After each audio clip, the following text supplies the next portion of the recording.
Was Lanso90, and today, doing a little bit of a different video.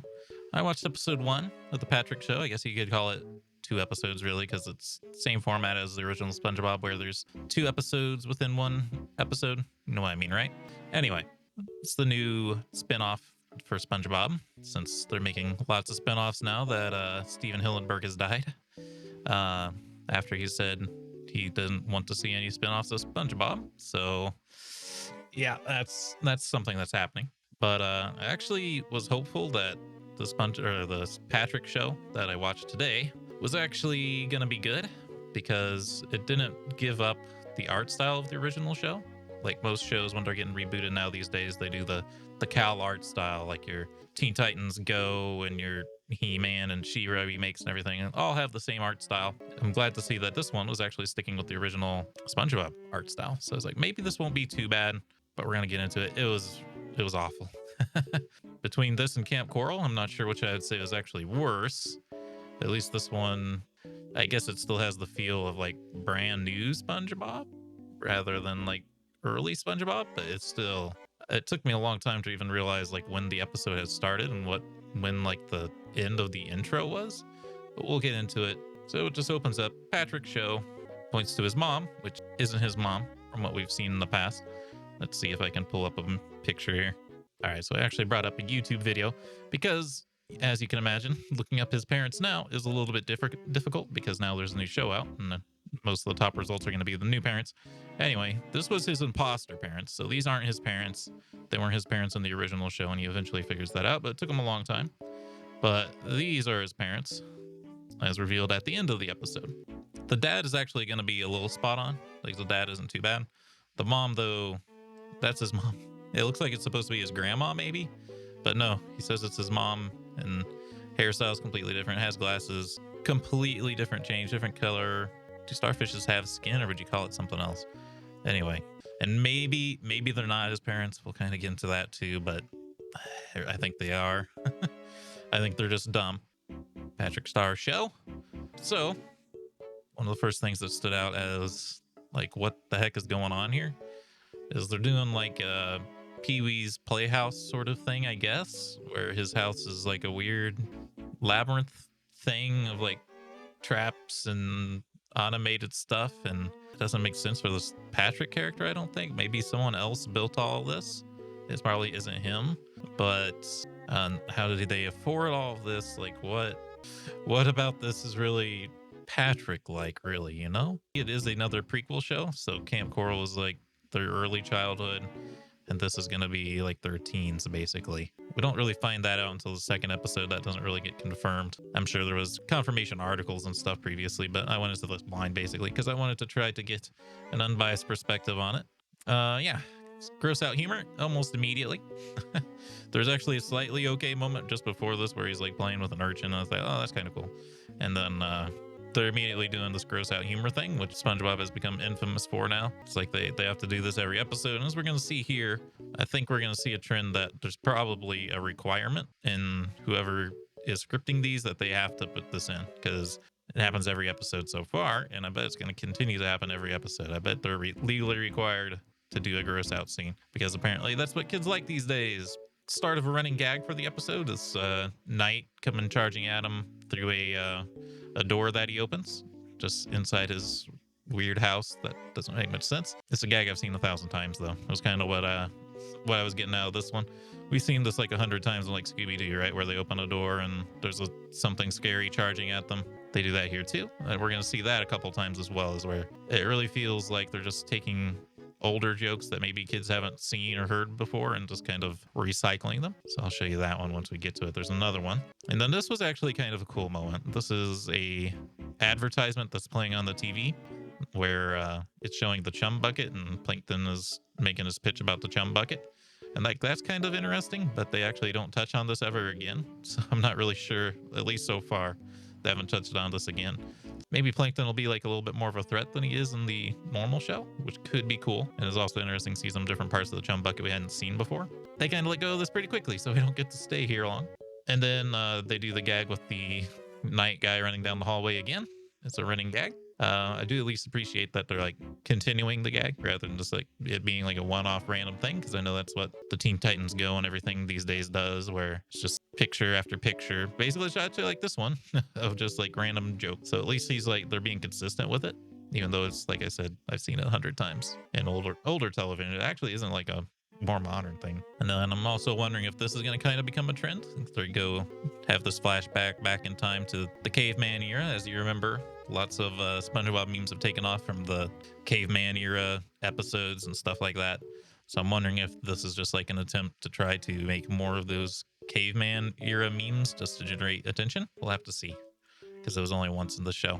This is a scene that really confused me. So this is his sister, adopted, I guess, because she's like a squid, I think. But this one really confused me because she's acting like she's so the whole idea with the Patrick show is that he's running his own show, kind of like Pee-wee's Funhouse or something.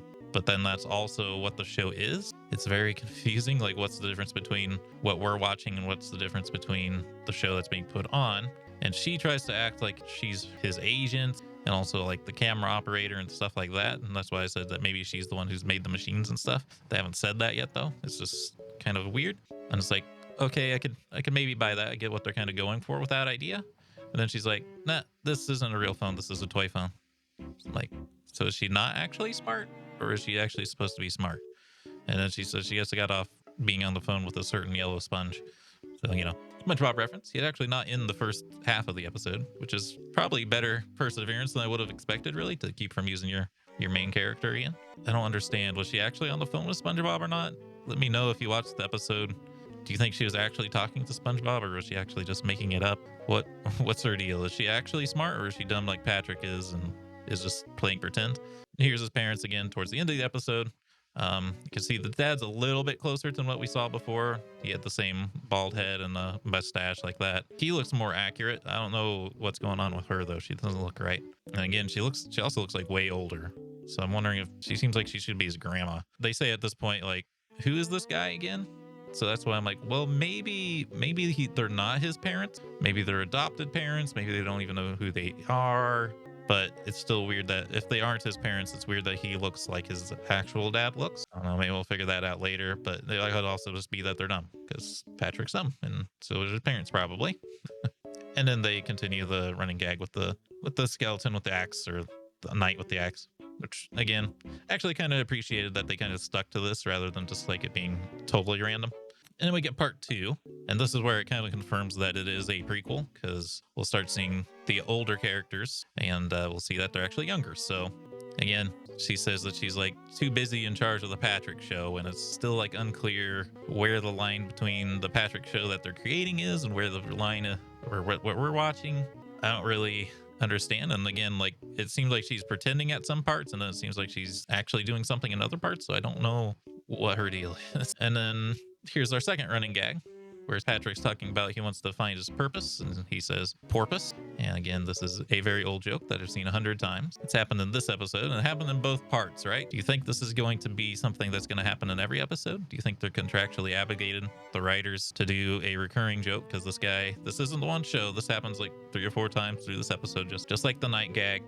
It's an older joke that kids probably haven't heard before. Definitely haven't seen it in a long time, but I do remember seeing this kind of joke a long time ago. I know some of you might say like, oh, Lance, this isn't made for you. This is like for kids nowadays. They have different attention spans, different things that they like, different things they enjoy. Well, I also took a look and watched Monsters at Work on Disney Plus, and it was actually really good.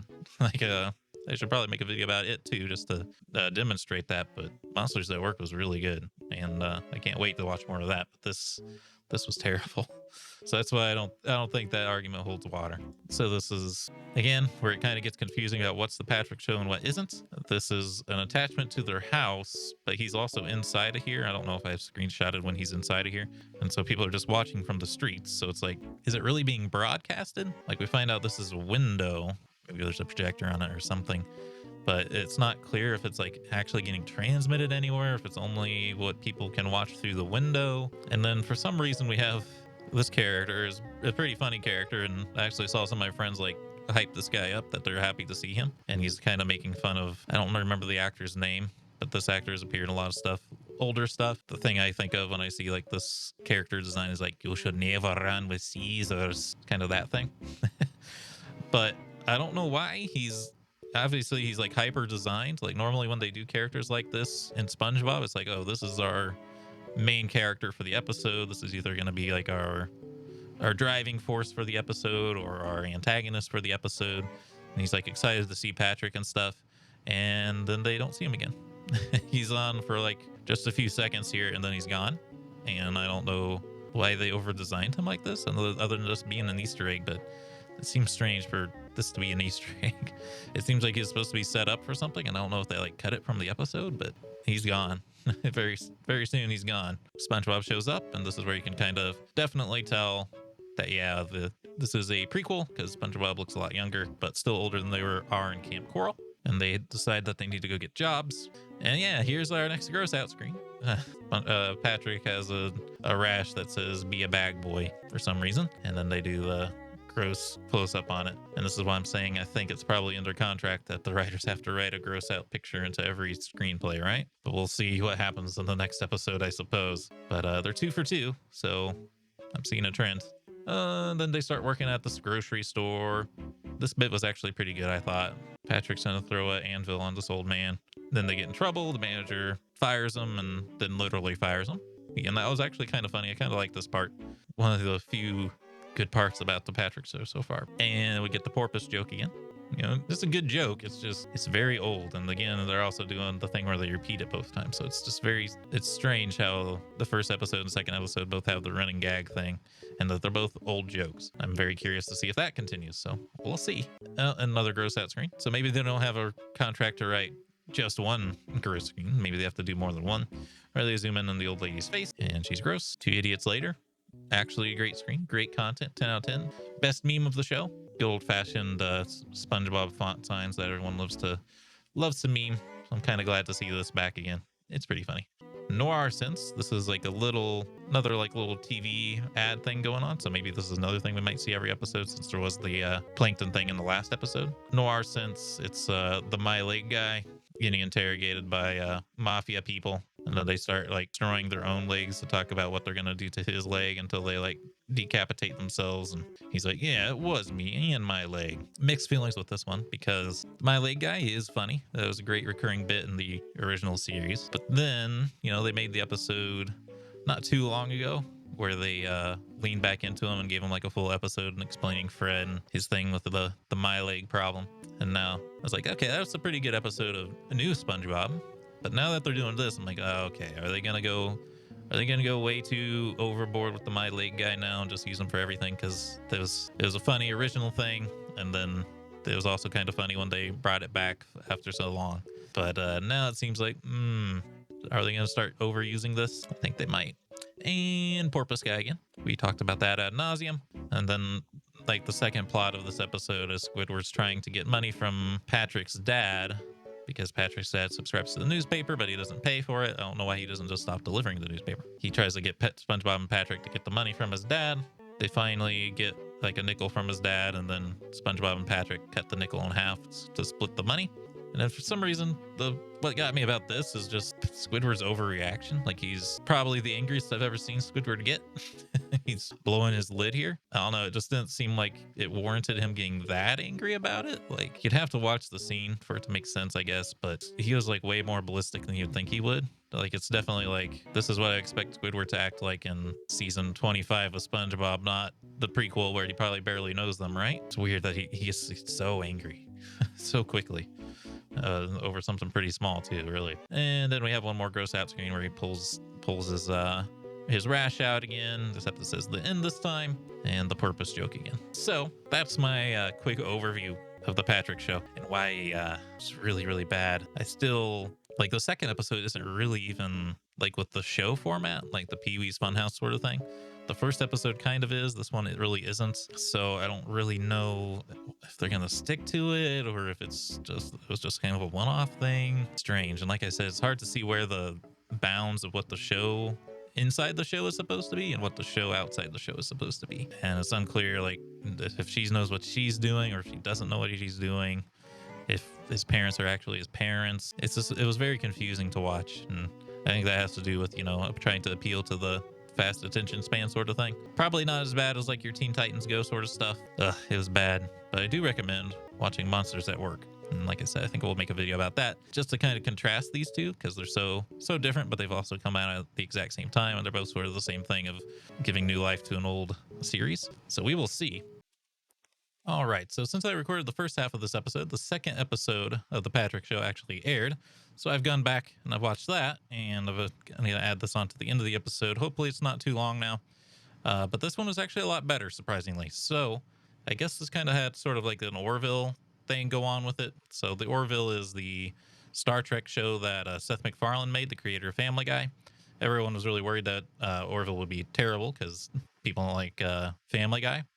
And they're kind of right for the first episode because the first episode was very Family Guy-like, a lot of just bad jokes and stuff. And then after that, it actually got really serious and it was actually like better Star Trek than modern Star Trek, actually. And I'm guessing that's kind of what's going on here. I'm not saying this is better than like original SpongeBob by any means, but it was a lot better than the first episode. So basically what happened with like the Orville is they were just trying to appeal to the Family Guy fans, get them on board to get them to watch like what he actually wanted to make, which I think is also what happened here. Is I think they made the first episode really bad so that the kids who really like Teen Titans Go and stuff start watching it, and then they can start doing like actually what they want to do, which was a lot better. So the first scene, Patrick's watching TV and this sort of like a Flash Gordon type of thing going on here, where this captain of the ship is a shark. He's locked outside the ship, and then there's a Patrick robot who's inside. They actually make I need you to open the doors, and Patrick's like, I'm afraid I can't do that. 2001 reference. That was pretty funny. I like that one. Then they kind of go back to some other stuff you'd see in like original SpongeBob, where he flips to another channel and it's like actual real footage of real life of an old man bowling. That was good. This guy is back, so I was wrong. He wasn't just like a one-off character who was weirdly too well designed. It made sense. It makes sense for him to come back, because it was obviously like we put a lot of work into this character. Why is they just leaving him behind? He looks like he's going to be a recurring character. He's Patrick's only and biggest fan, which works. They go on an adventure through the couch and stuff, and he ends up in Bubble Bath's couch. So it was nice to see like a character return that we haven't seen for a while. Again, some of like the live action crossover stuff that like the original SpongeBob did fairly often. So it's definitely a lot better this time, honestly. They go talk to the dad. The dad has a mustache collection apparently. And again, he says like, who do you want me to go save? Who's Patrick? So there's still this thing where these might not be his parents. They might be step parents or something else, but or they're just dumb. I don't know. It's one or the other, but it does leave that in the air. Maybe they're intentionally kind of leaving that open-ended. And then we get to the second episode. Hey, you might have noticed there's no gross out scenes in the last episode. That took me by surprise. I really was expecting a gross out scene. I don't think there was a recurring joke either, like the constant recurring joke that we talked about in the first episode. So yeah, big improvement.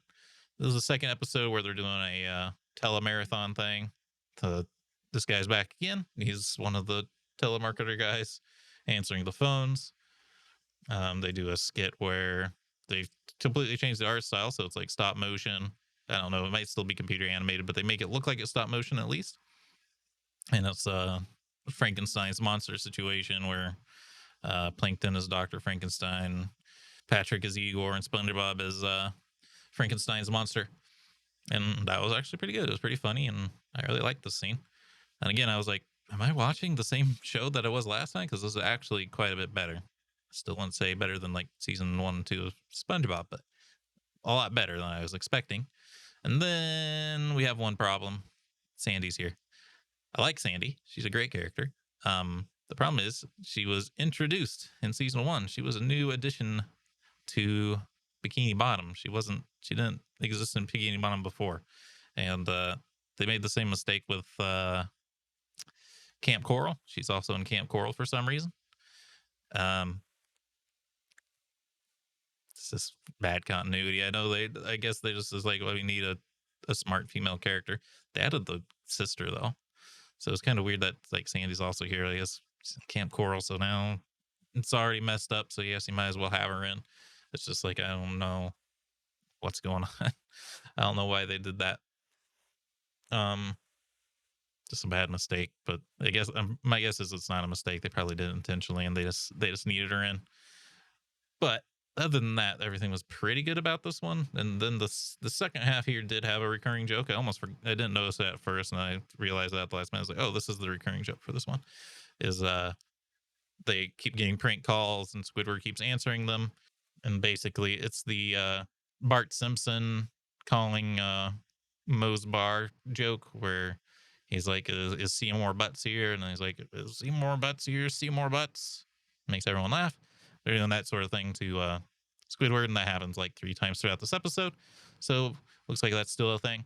I'm starting to wonder though if it's, well, I'm sure it was intentional, obviously, but I'm wondering if this is actually like they're trying to do this because it's themed as if it, Patrick show. It's based on like Pee-wee's Funhouse, which is old in the 90s. It's like, well, maybe they're just trying to like kind of redo 90s humor of like a lot of like pop culture jokes and stuff. Maybe that's what they're going for here. We'll have to see more episodes to suss that out, but it does seem like a recurring theme of repeating old jokes for a modern audience, maybe. And this guy's still here, and he's pretty funny. So honestly, now I don't know what to think because the first episode was terrible. It was absolute garbage. I really wish I hadn't watched it. This is actually pretty good. So now I don't know. Now we're just gonna have to see, I guess, if it continues to be good or if they go back to the bad stuff. I don't know. Maybe they're just tossing things at the wall right now and seeing what sticks before they decide what to do in season 2. Who knows? So now that'll be it for this episode. I hope y'all enjoyed. If you did, keep the conversation going in the comments. Subscribe if you'd like to see more. And until next time, hope you have a good day.